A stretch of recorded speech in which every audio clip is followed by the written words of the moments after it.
जद्दोजहद में इंसान सीखता है। इसलिए ये तो दुनिया के सबसे बड़े लीडर ने कहा हुआ है कि जब तक आप कब्र पे नहीं जाते जद्दोजहद करते रहो, सीखते रहो। और अल्लाह ने फिर आप पे कैपेसिटी दी है, जिस तरह इकबाल ने कहा सितारों के आगे जहान और भी हैं, अभी इसके इम्तिहान और भी हैं। एक सितारे पे पहुंचे हो उसके बाद आगे चलो।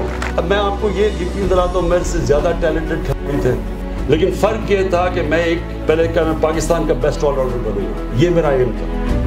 जब मैं वहाँ पहुँचा फिर मैंने कहा दुनिया का बेस्ट बनूंगा, फिर वो बना, फिर जब कैप्टन बना पाकिस्तान को बेस्ट टीम बनाऊंगा। हमेशा आप ऊपर जाते रहते हैं। तो जितना आप अपने आप को चैलेंज करेंगे, ये याद रखना मेरी बात, आप में से वो आगे दुनिया में जाएगा जो अपने आप को चैलेंज करेगा, जिसके ख्वाब बड़े होंगे। जब मैंने कहा ना कि नबी सल्लल्लाहु अलैहि वसल्लम, हम कहते हैं अल्लाह उनके रास्ते बढ़ेगा जिनको नेमतें बख्शे, उनका ज़िंदगी आसान नहीं थी।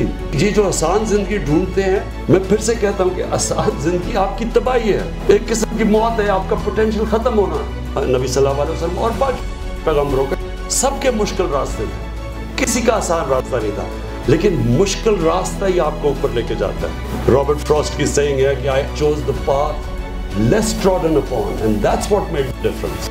ट्रॉडन पाथ पे तो सारे जा सकते हैं, जो भी दुनिया में ऊपर जाता है वो रास्ता लेता है जो बाकी नहीं जा सकते।